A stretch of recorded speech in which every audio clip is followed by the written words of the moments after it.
Welcome to Ministry Mondays with Meg. I'm Meg.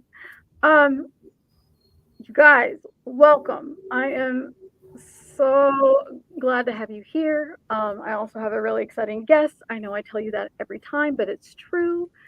Um, if you have never seen Ministry Mondays with Meg before, welcome to Where Have You Been? We're available. Just Google us. Like we're everywhere. Or at least I'm trying to be everywhere. If not, give me a little bit, and I'll find a place. So enough of that. So today, my guest is Reverend Dr. Kimberly Majeski, who was both my advisor in my Yes. and the New Testament and the worship one, Yes. baptizing. Learned to baptize properly Yes. and taught me wonderful things that that really did come in handy when I was pastoring. So, Dr. Majeski, thank you so much for finding time in your crazy busy schedule. Oh, I'm so delighted to be here. Meg has always been one of my favorite people, obviously one of my favorite students. And it's so fun to kind of watch you from behind the scenes and see what you're doing, you being excited about it, and then to get to be on here and have a conversation. So it's really just an excuse for us to get to catch up. Like, right. It's like that with a lot of people too, though. But the nice thing is I'm doing the same. Is like you can do so much on social media, then you go, look at this really cool thing, and I wonder if they'll come talk about their really cool thing. So, so you are our second person who comes out of the Church of God, Anderson. For All those right. who don't know, my undergrad and my MDiv came from Anderson Universities. It's not School of Theology now, Go is Ravens. it? School of Theology and Christian Ministry. And Christian Ministries, yes. Go Ravens, Rodney the Raven. And so I guess we'll start with for people who don't know you. Why don't you tell everybody a little bit about who you are and what you do? Yeah, thank you. Yeah. Let's see. Kimberly Majeski. I am originally from Nashville, Tennessee. I moved to Anderson, Indiana to pursue a Master of Divinity degree. Ended up staying here after getting married in Tennessee, to moved here to pursue my MDiv and ended up staying and becoming the campus pastor at AU, and then went on to work on my doctorate at AU and then at the University of Notre Dame, and really just through that process fell in love with the call of teaching as a pastoral office, and preaching and teaching and writing kind of are my scholarship or kind of my wheelhouse areas. And so, yeah, I went on the faculty at the School of Theology in New Testament and did that for about the last 20 years. I had a baby, adopted a son in 2014 in an hour's notice. And so that's been a big part of my life the last few years. I've done a couple things that feel important. I launched a nonprofit for women who were survivors of domestic sex trafficking here in central Indiana in 2010, and then kind of help that become established across the US and develop other teams. And handed that off after kind of deciding I wanted to focus on, it was really a grassroots effort, but kind of it had grown so big I couldn't both teach and be a mom and a wife and ran a nonprofit and all these things. Yeah. I also launched this online academy called Preacher Girl School for equipping women who couldn't necessarily go to graduate school, but who needed training in ministry and connection. Mm. And so in 2021, I think, or 2022, I accepted a position as a executive director of Christian Women Connection, which is our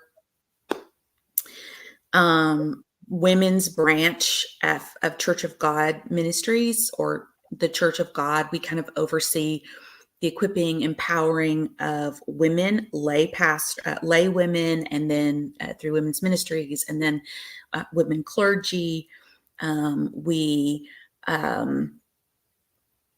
support and connect women around the world. We do what we can to help build a better world through missions and lots of intentional education work. And it felt like kind of my nonprofit and my academic preparation kind of came together in one position. And I really do love what I do. Get to lead trips and show women the story of early church women in history, and help, educate women in Africa and help them build industry and teach women here. And all of that feels really, really good. When I'm not doing that, I'm chasing my kid from one ballpark, to the next. My husband's a realtor, and he's really busy guy too. But we love our life. We love each other. And yeah, I just feel like this is one of those seasons where you just have to be really intentional to be present, or you might blink and it's gone. Yeah. You ever feel like that? Like you just go, oh my gosh, like they pay me to do this. Yeah. Oh, Yeah. Yeah. There was oh, there have been several disasters in Africa. Lots and lots of flooding, and so crops have been destroyed, and so lots and lots of food shortage. And so, to be able to run an organization that, women leaders can send a message and say, we need money. We need money for supplies, for food. Families are hungry, and to be able to sign that check and get it there by the next day. I'm really grateful for the women who support the work, who believe in the work we're doing, and who care about their sisters around the world, and believe that all God's children are our responsibility. So that feels really, really special and sacred. I still have my T-shirt You from do? from Strip Love when Good. you Yes, launched. yes, yes, I yes. still I still wear it on occasions. Good. Yeah, because I mean that was when I was first and Yeah. serving as a pastor, and people think like, oh, like what else can be done that hasn't been done, and that's like you're going, okay, you guys, so let me tell you about my professor from seminary. Like, and they're like, wait a second. You, we know where you went to seminary because we talked about this when we hired you. But like, going, really? Yes, And hanging out in strip clubs before class the night the night. I'm sorry, I might look a little bit rough tomorrow morning. I've been out. yeah, Yeah.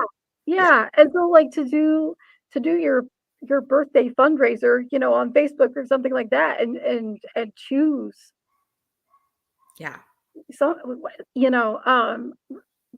don't say that there's nothing that we can't do, because like people are still dreaming and trying things. I mean, who would have ever Who would have ever thought it? I I just am amazed at the strength that God gives us to and these brains and the creativity that we've been blessed with to use them and to do these things.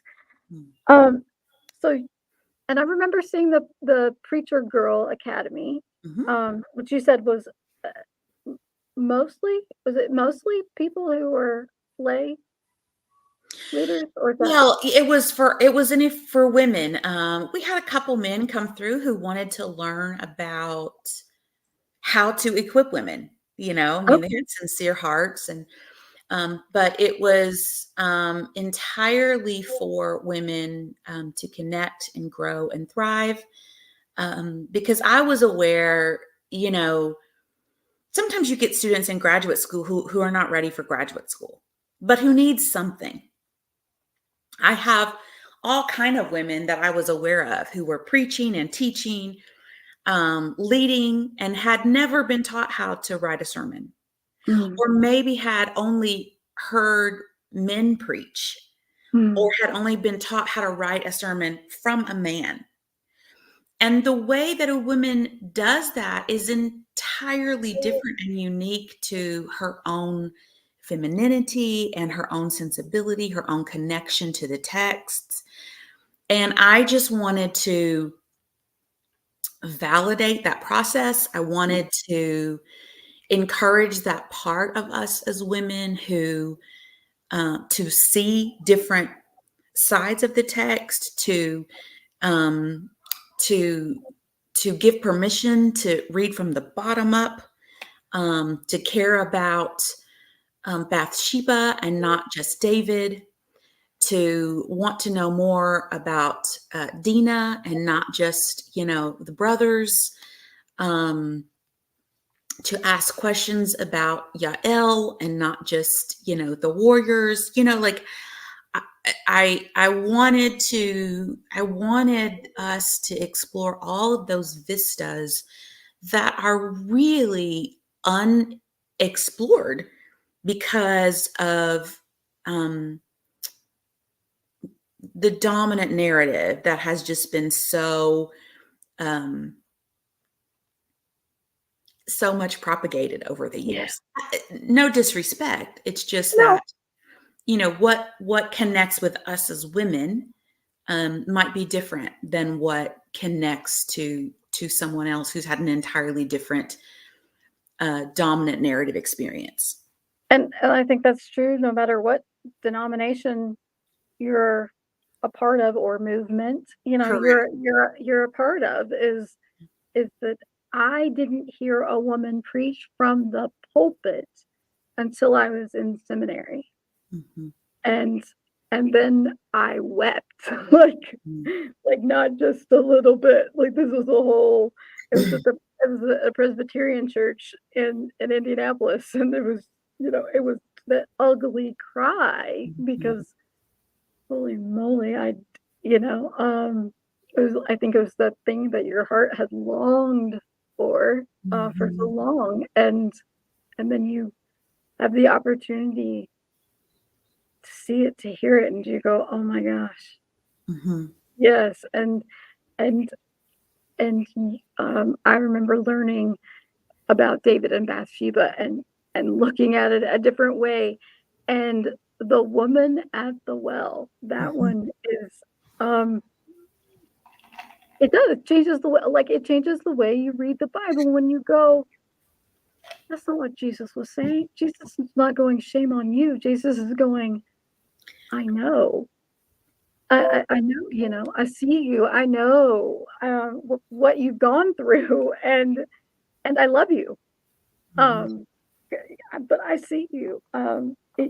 Instead of going, "Oh, thank God Jesus showed up to save her from her sins," yes, we're grateful for all of that, but this was Jesus who's saying, "I see you." Yeah, and the story of Mary and Martha, and all anybody can talk about is busybody Martha, Yeah. and forget that what Jesus calls blessed is that Mary is sitting at his feet, learning with the men. She's in male space, you know, which would have been forbidden. And this is what Jesus calls blessed. But Yeah. all we have gleaned from that text and however many years it's been accessible to us. Oh, Martha, we're just so busybody. No, what it Right. says, Maramnao, anxious cares. She has too many anxious cares. Like who can't identify with that? Right. Right. Um, and yet she sits at the feet of Jesus. Yeah. Um, see, like this is what I love. Is, Mhm. and you've been on what was it, like A&E and like the Yes, history of the I Bible. got to do the History Channel. I Um, watched it. I remember when and going, that's my professor. yeah, the life of Jesus. What they did was like several episodes. It's 3 or 4 episodes, and they wanted to show Jesus through his relationships, the Mhm. primary relationships, and so I was so excited to be able to give commentary on his relationships with Mary Magdalene and his mother. And I think I ended up being the scholar that, I mean, they got footage on his relationship with Caiaphas and Pilate. And I think I got to give a little bit on his mother too. But yeah, it was great fun and I loved it and I can't wait to do it again. I mean, it's just like it's the coolest thing to go, hey, I know a person who did it, who did a thing, and there it is, and I'm sure we can find it and put it all in the show notes, Oh and yeah. all. Yeah. They play those things like History Channel plays it over and over, like every Easter and every Christmas, when people want to watch those kind of things. So yeah. I mean, sure, why not? I mean, it's still Easter, you know. Uh, I forgot I was gonna go from the preacher girl to the Arise because I was wondering. Yes. So what's the difference? So we got the preacher girl school and its purpose. So and Arise is what's the difference between the So two? the organization that I lead is called Christian Women Connection. Okay. And it is open to Christian women. And so Arise is the stream that is for clergy women. Okay. And so we have monthly leadership calls that we do, just a safe place for clergy women to get on. We usually have a topic and we talk about usually hard things. I mean, like in November, we were like, our topic was like, how do you, lead people? How do you pastor during, Israel and Gaza and all the sides and just I literally just gave a socio-political history of, to just say it's not as easy as to say this side with this side with we just did one the other night in April on kind of the ministry of insufficiency and Mm. how we get run down and ways we can help invest in ourselves. And we don't want it to be another thing you have to do. We want it to be the well. We want it to be an oasis where you can come, you are safe, it is confidential, we hold you, we pray for you, and we exist for you. We provide events, retreats, we send out newsletters with resources and podcasts and, just things that we think will support and help your ministry. We use these women, Meg, would love to get you involved in this. We use these clergy women to kind of be the teachers of Mm. our women's ministry. So Oh, these are the women that we solicit to write our curriculum, to write our meditations, to write our Bible studies, to preach our retreats. These clergy women then become our teachers, preachers for the leading of our other women. So, so that's the Arise network, and then we have what we call Arise Academy, and the Arise Academy is open to everyone, but it's courses to Okay. support, connect, to help you support and connect and thrive. And there are certain courses that are, you know, intentionally for clergy women, and there are certain courses that are for anybody. Okay. We don't restrict them. If somebody who isn't clergy wants to take Preach Like a Girl, then you can take it. But that's particularly a course that's for someone who's preparing for or a clergy. So we have Preach Like a Girl, we have Lead Like a Girl, we have Aaron Moss Taylor taught that. Okay. We had a course this last year on women in worship led by Leslie Barnes, who's the best there is. We had Jennifer Wilson, who you know, she led one on like how to manage your inner world and outer world, like Mm, just time management and home management and resource management. And it was just beautiful.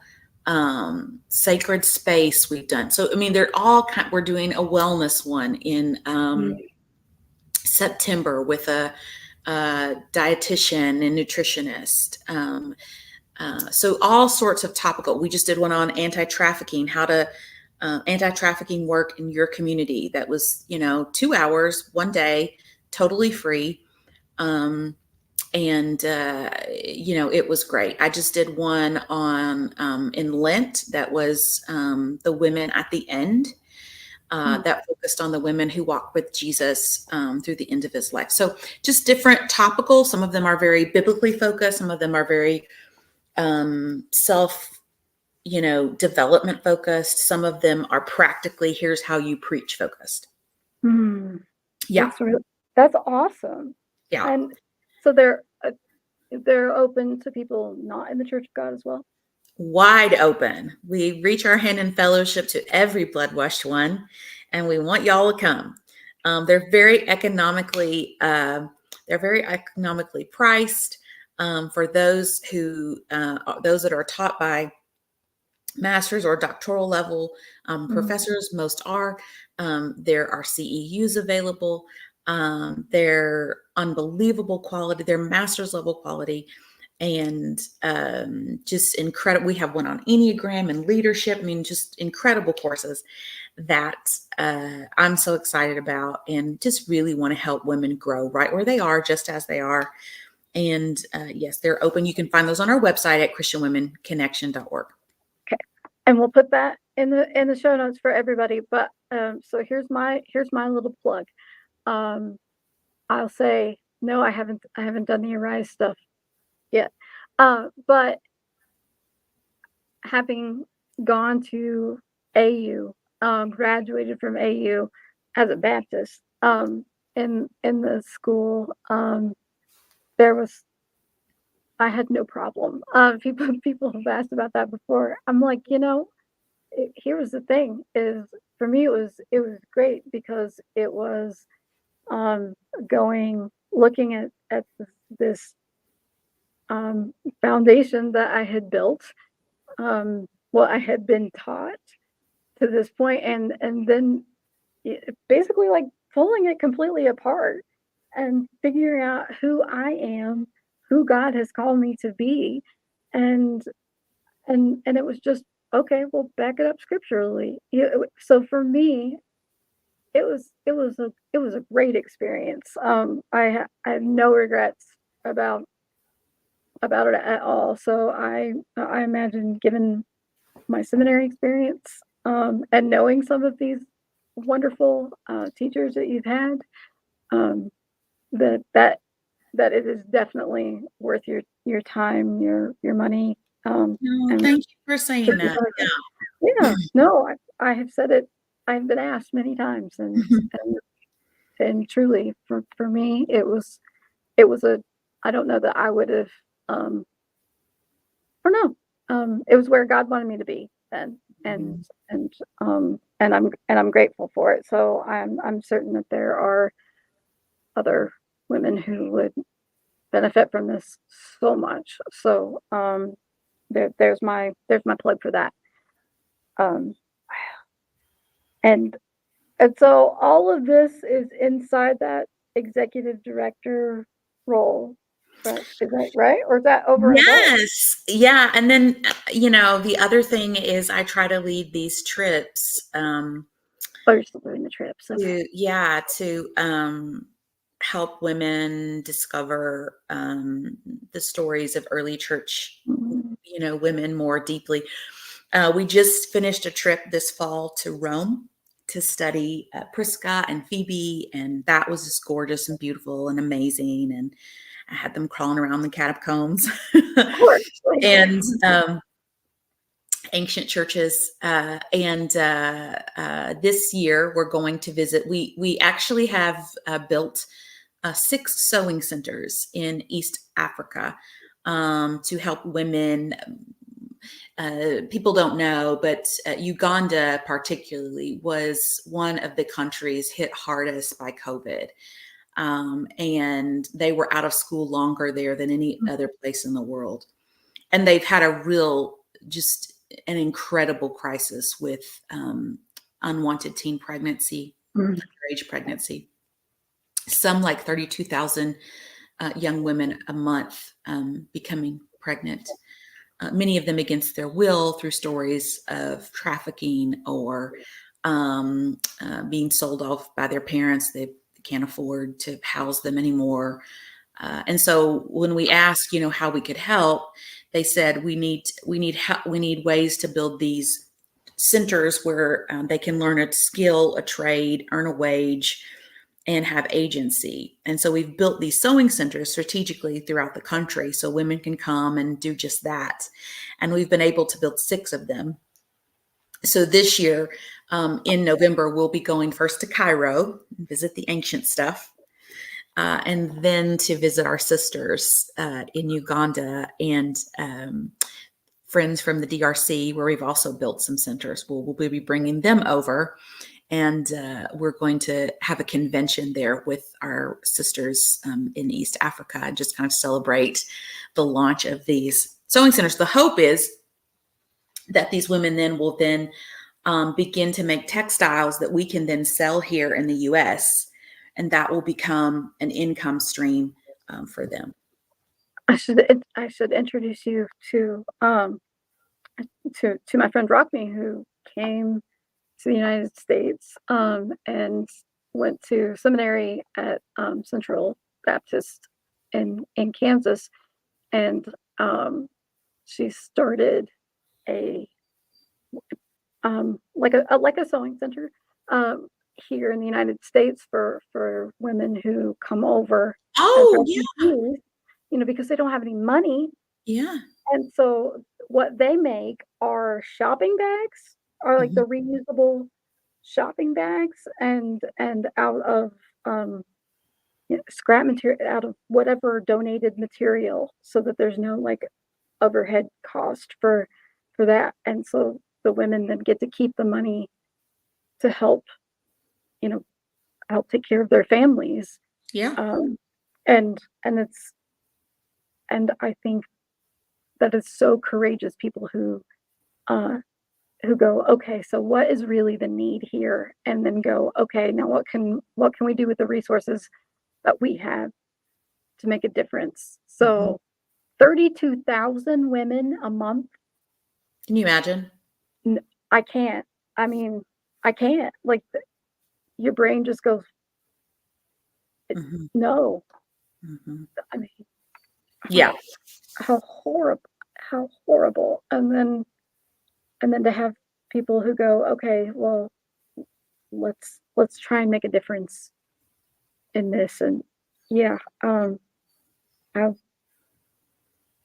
yeah, that this gets to be our jobs again. Yeah. Yeah. Yeah, that this is meant, and that's part of the reason, like why I started this podcast, was like to go, this is ministry, like Right.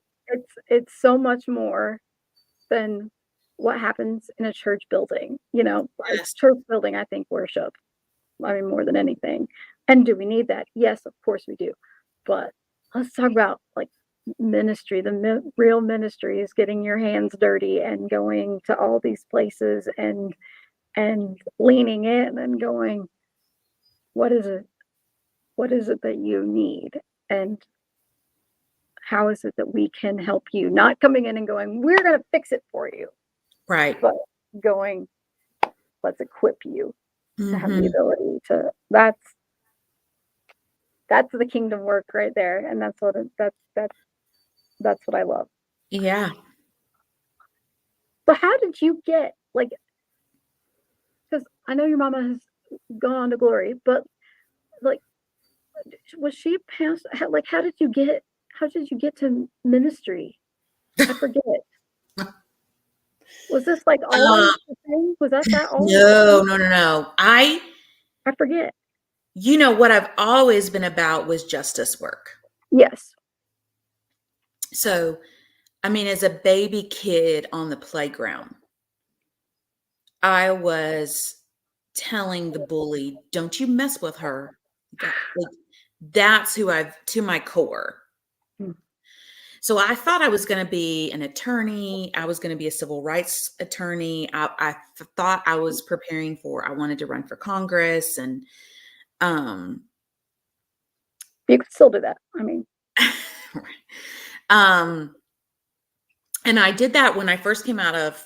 So my undergrad is political science and history, and I did that when I came out of school. I worked at the state legislature. I worked for a United States congressman, and I worked for the majority floor leader at the Tennessee General Assembly, and turned my stomach. Just turned my stomach because it wasn't about idealism. It was about getting assigned a bill because you were the lowest on the totem pole, and watching these guys hook up with interns, and it just so I took my vacation that week. 1 week, I had one week of vacation, making $19,000 a year, and I went to church camp where I'd grown up, and to like be a volunteer. I was going to lead worship, and I remember I lost my voice on the second day. The girls were so ugly to me, okay. little junior high girls. They didn't want anything to do with my lessons. I mean, it was just the worst experience in my life. And I ended up getting called to ministry that week. And it was this huge, like people talk about that I think skeptical of, like it was a complete, you know, hearing a voice, won't let you go, you know, kind of thing. And literally like giving my life over the whole plan that I had. I went back, gave up my position that I had, been. I mean, fifth and sixth grade, I like would pick up state and local government books at garage sales and read them. Like I was so focused in on that kind of life, and so to just kind of say, okay, well, you know, and so that's how. And I was serving at a church at my church. I became like the young adults pastor and then the youth pastor. And then I was the associate where you should get to do all the crap. You should get to do all the, and I'm like leading board meetings and I'm preaching and I'm doing all this stuff. And I've had no training, none. Like my training is political science. And I said, I need to get some train. And that's when I applied to AU. Okay. And I didn't think they'd take me because my undergraduate was political science. I was like, they don't take people into seminary who have no, biblical training, um, but I had studied scripture my whole life. I was very, biblically literate and devoted to. Froze told me I worshiped a paper pope, like, yeah. So, it wasn't like I wasn't a student of the Bible, but I just didn't have any formal training. So, yeah, so I got accepted, and we put up, my husband, worked on Music Row, and he just was so willing to believed that it was God's call. We put a sign in the yard and we moved from Nashville, Tennessee to Anderson, Indiana. And here we still sit 20 some And years later. yeah. Yeah. Yeah. But he's a fantastic realtor, by the way, from what I've heard. Yeah. I've heard that from several, and yeah. Yeah. It's a little different market up here, but yeah. Yeah. Yeah. He's doing well. Yeah. Grateful for it. And it is just, you know, how you see God's hand in everything. To have a spouse who's like, yeah, I work on music, but I will give that up, and we'll go to Anderson, Indiana, and for those who don't know Anderson, Indiana, it is I don't even know how you. Cornfield Metropolis. Okay, that works. Cornfield Metropolis. I mean, yeah. I mean, love the school and things like that. Yeah, but it's Indiana. It's Yeah. It is a bedroom community of Indianapolis, and it has grown up a lot, I'll tell you. Like, Indianapolis has grown out this way. And it is the most beautiful community of a people. Like, I love the people here. But it was a culture shock coming from Nashville to this. So, like, if you could tell your younger self, that was, you know, hey, I'm gonna change the world through politics. If you could tell that younger self anything, what would you tell her? I would say right heart, wrong path. You know, like, it's just so evident to me now that the passion, the fire, the thing was right, the call was right. Just the means to it was a little misunderstood. Now, don't get me wrong. I'm still incredibly interested in politics. I often think, like, if I could find a position that married the two, like, you know, I think that would just be those are my favorite topics. You know, people say never talk about politics and religion. I mean, those are my two majors, right? Like, those are the things I have spent my life studying. But you have to talk about politics. Yeah, so it's lots of fun at parties to invite me. I mean, I know, but I will say, like, at this juncture, I think all that's become so grotesque and I mean, I can't imagine wanting to be in an elected official. I mean, God bless them for those who do it. I'm sure there are some who do that for the right reasons. But the buying and selling of one's soul at this point is just horrific. And let me say, it's not much better in the church. So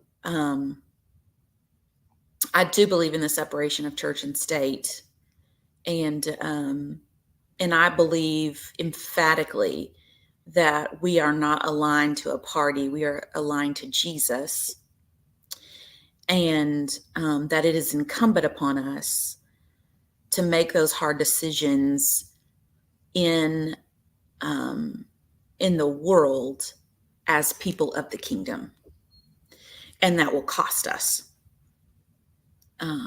So I was baptized in the name of Jesus, not in the name of Donald Trump or Joe Biden or Hillary Clinton or anyone else for that matter. Right. I was baptized in the name of Jesus. Right. Yeah. But yeah. Oh yeah. And you know, shout out to Thomas, who's actually running for office, and I know. Yeah, God bless him. Yeah. Yeah. But I couldn't do it, and yeah. and the whole church and the church politics. Yes. I love the church. The church is important, but also dot Mhm. dot dot. But also, um, it's hard. It's hard work all around. Um, and I'm just you have like the coolest friends, and everything you do is like in um cute and fashionable and like You should have seen me 20 minutes ago. oh Oh. yeah, but I mean now here you are and nobody ever knew, Mhm. like, Mhm. like I remember like one time you coming into church and like Kevin twirling you in the lobby. and Oh, I'm okay. like, oh my gosh. It was like an Easter Sunday and he had a fabulous dress or something. And I was Uh-huh. like, Uh-huh. oh my gosh, that is the coolest thing ever. But anyway, yeah. Wow. I'm see this is always my problem. Like you just want to like the praise upon praise, but like it is. I mean, it's like thank you for being you and for going. You know what? I'll keep my soul and not do politics. Instead, I'm gonna do this thing that God wants me to do, whatever that looks like. And it's looked like so many different things, Yes. Yes, and yes. and it's all for justice for others, which is also a very Baptist thing. Yeah. Um, yeah. So I can't forget the joy question. The joy question. Oh, yes, that's a good question. Okay, so you do all these things, Mama to Max, and wife to Kevin, and apparently I have seen you golf pictures of you golf. I don't golf, but that's okay. Um, so what's the thing that brings you joy? Mm. Well, a lot of things bring me joy. I mean, a whole afternoon to play 18 holes with nowhere to be, with my girlfriends is like, I can't even tell you. On Mother's Day, I usually get to play 9 holes with Max, and that's usually like the best thing in the wide world, you know. His eyes that are this like Tupelo honey brown, and these eyelashes for days, like, that is my joy, the squishy squish of his cheek next to mine, like, um, I mean, sometimes joy is, like, sitting on, a baseball chair, watching him hit and get to second base, and I'm so proud of him that he has this gift that God gave him that I don't have anything to do with. Um, but I mean, those things are what bring me joy, like um, unassigned time and just being um, with my kid and and in his like happiness. See, this is the reason I love this question is Mhm. because I think like I think this is episode like 69, I think. But like no two people have answered the question the Oh, same. I that's good. mean, even when it is their kids, it's a different, you know, and like I love the squish. And I know. because then you're then they're 14 and you don't get to do that very often, but boy, when I you do, know. I you know. do and you just like don't let go. And until they're like, "Mom, you're killing me." Uh-huh. 'Cause but yeah. Do you have like one of those little hut thingies? Are you one of those kind of like soccer moms that have the No. little okay, like a little because I would probably need something like that if it The was thing is, Meg, whatever you have to haul. oh, good point. So I like to be Mm, light on my feet. I get okay. No, then I'm gonna have to rethink this. Well, I'm not because, You can you get a know. wagon, and I do have a wagon. Because for tournaments and stuff, you have to bring a cooler and all Right, that. But right. yeah, no, I mean, it was really cold this week, and I had my big coat and a blanket and my gloves on, and I had a hot coffee. I was fine. And then at that moment, there's, like, no place on earth you'd rather be. Oh But no, plenty places I'd rather be. oh, okay. Mm. I mean, like, just like, I mean, there are moments like, when he's playing football and he catches an interception or he runs a touchdown. I mean, when the first time he made a touchdown, I lost my mind. You know what I mean? Like, he's a talented kid, but then you see him do something and you're like, where did that come from? And that just, like, there's nothing like watching your kid make a touchdown. I'm just telling you, or catch that, huge, fly ball and, center field. I mean, just, so that's what I'm talking about. No, you can Yeah, have the freezing days, you can have that. Yeah. yeah, yeah. Yeah, because I like to not be cold, but I don't like to be too hot too, so I'm fussy. That's Mhm, the problem. mhm. So, but again, my kids didn't play sports, so, you know, Well, yeah, you get the comfort of the theater. So lucky I you. do, I do, I do. Um, so anyway. And basketball's nice because it's indoors. Oh, yes. Yeah. Yes, and, you know, being having grown up in Indiana, we do basketball. Yes, I mean, yes. basketball is it's a thing. I mean, like, Yeah, that's what you do on Friday and Saturday nights. You yeah, yeah, go yeah, yeah. to, and you go and you do that and you scream until your ears hurt and you have no voice, but, the greatest thing ever. Yes. Um, yes. Uh, Again, everybody, my professor, I guess my former professor, all around fabulous person, Dr. Kimberly Majeski.